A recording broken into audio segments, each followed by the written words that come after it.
Hello everyone, I'm Dr. Priya Pradhan. I'm a pediatric cardiologist. I work at SRCC Children's Hospital managed by Narayana Health based in Mumbai.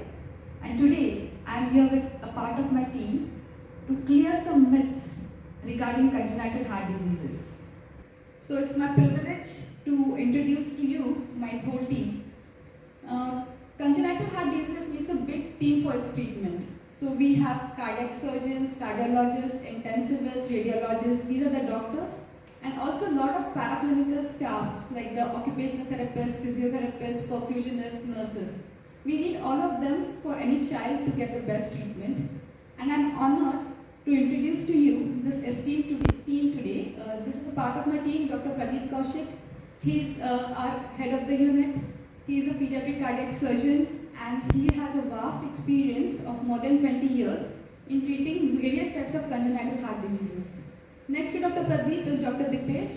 Dr. Dipesh Trivedi is our senior consultant pediatric cardiac surgeon. Dr. Dipesh was trained in India and after that he's worked in UK for nearly 14 years. Since the last 10 years, he is in India back treating children with congenital heart diseases. Next to Dr. Dipesh is Dr. Sen. So Dr. Supratim Sen is a senior consultant pediatric cardiologist. Dr. Sen has done his fellowships in India as well as in Australia and he takes special interest in interventional cardiology.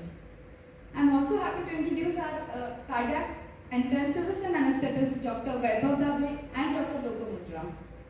So all these people here are super specialists with a vast experience in their fields and expertise. So I would like all of you to take this opportunity and let the pearls of their wisdom clear any doubts you have about these diseases. I have some questions from some parents already. So without much ado, I think we should start. I think the first question can go to Dr. Sen. Dr. Sen, people want to know how common are congenital heart diseases? Thank you, Dr. Priya.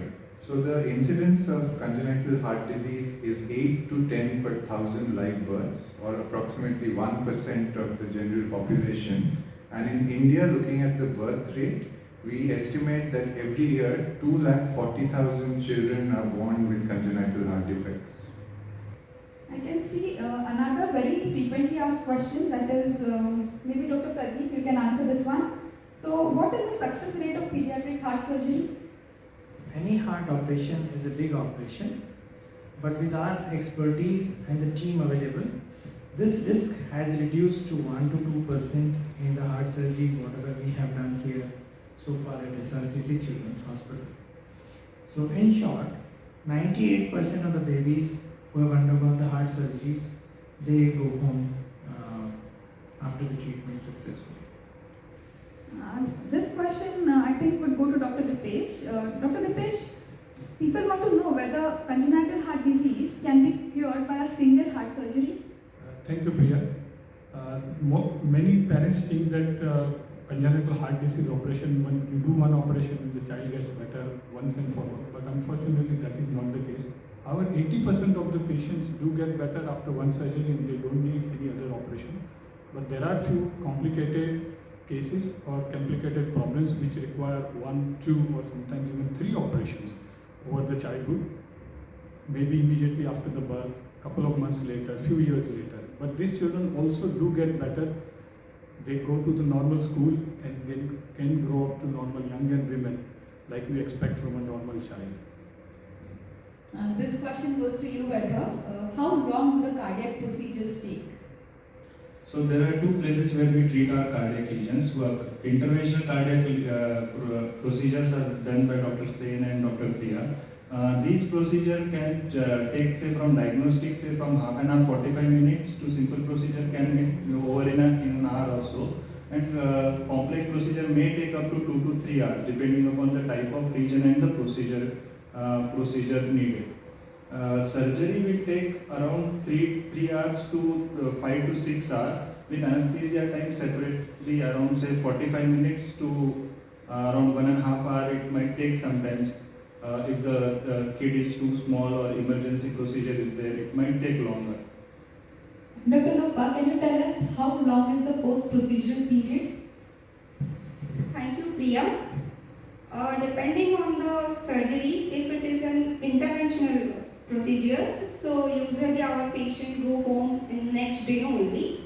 And if it is a surgical procedure, open heart surgery, depending on the complexity, some patients remain in the ICU 2 to 3 days, and if it is a complex case, it may take a week time. By week time, we shift our patient to ward. In ward, they stay for another few days, and after that, they go home. This one is for Dr. Sen. A lot of parents want to know whether holes in the heart can be closed without an open heart surgery. Yes, since the last 30 years, we as interventional pediatric cardiologists have started closing a lot of defects in the heart with minimally invasive transcatheter interventions.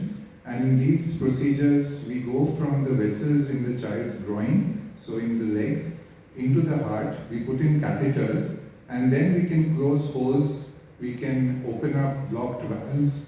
And since the last 10 years, we are also able to put in artificial valves through these minimally invasive techniques. So closing holes are called device closures, opening up blocked valves are called valvotomies. And a lot of these procedures are now very commonplace with extremely good results.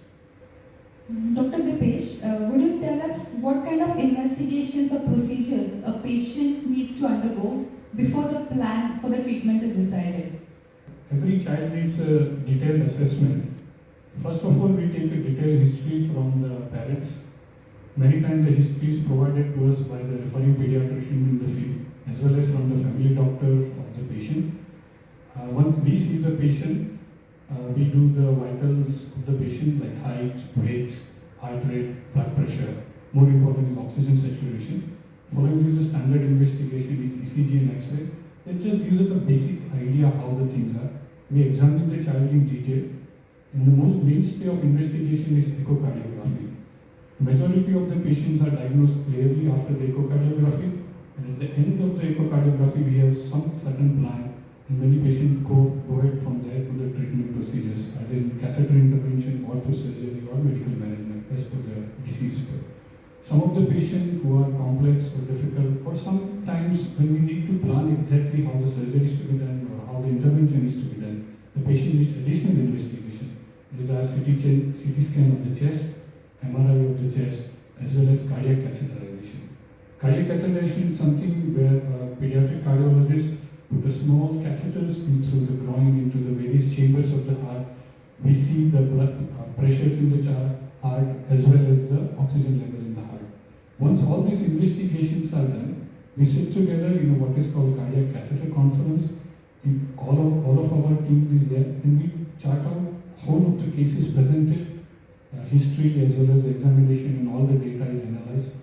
Following this, the management plan is decided, and the child is then decided for either the intervention procedure, surgery, or medical management. At every stage, we discuss the same plan with the parents and the relatives, trying to explain them what the disease is, what the symptoms are, how the child would be feeling, what the procedure we are going to do, how we are going to do it, and carry forward from there how it is.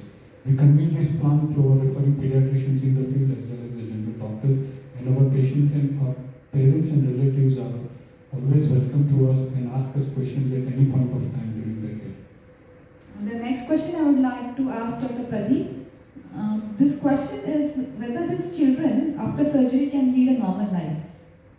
So as my colleague Dr. Dipesh has mentioned that 80% of the patients require only one-time surgery in their life. And these patients I'm talking about, they go home and they come back after 1 month for the check echo. If that is fine, then usually the medications are stopped. And they can rejoin their schools. There's no dietary restrictions and no physical restriction. They can play any sports, they can go to high school and do swimming, cycling, everything. As far as the other 20% or so, the more complex congenital heart disease kids, they might require some restriction of the activities and certain medications they have to be on. And they require more frequent follow-ups with the cardiology team for the repeated echoes and modification of their doses. Sure, sir. But what about the quality of life in a later part? So what about post-high school period? So they can go to high schools and they can do any jobs, as well as they can marry, they can have children, and usually their life expectancy is normal and is not affected by whatever the heart surgery correction was done in the infancy or the childhood. This another popular question I would like to ask Dr. Weber. So how long do the children need to fast prior to the procedures? So this is a common query which we have from anesthesia point of view, and there are standard guidelines regarding fasting for all the pediatric patients. So it is 6 hours for normal solid food, which includes our dinner or lunch or breakfast, and 4 hours for breastfeed kids, and 2 hours for clear liquids like water or dextrose water, or some fruit juice without pulp. We can give 2 hours prior to surgery. Also, before surgery, we give when during that fasting period, we do start them some IV fluids so that they don't cry and are not dehydrated. This question goes to Dr. Lopa. What measures do you take in this setup to decrease the pain around the procedures? As anesthesiologist, we pay utmost importance how to control the pain. If it is the interventional procedure, we give some sedations, some pain, because they experience lesser pain during interventional procedures. But if patient is going for open heart surgeries, before taking to the OT, we give some type of sedation so that patient will not experience any type of anxiety, and we begin our multimodal analgesia before the surgery, and we continue that thing during post-op periods, so that when patient is awake, he is completely comfortable. And if there is some additional procedures like drain removal or any suture removal, we give additional drugs so that they will not feel any type of pain. Thank you. I can see few more questions coming, but due to the limitations of time, I think we'll have to conclude this session. But please feel free to leave any of your queries or questions in the comment section, and any of us will be responding to them as soon as we see them. Thank you.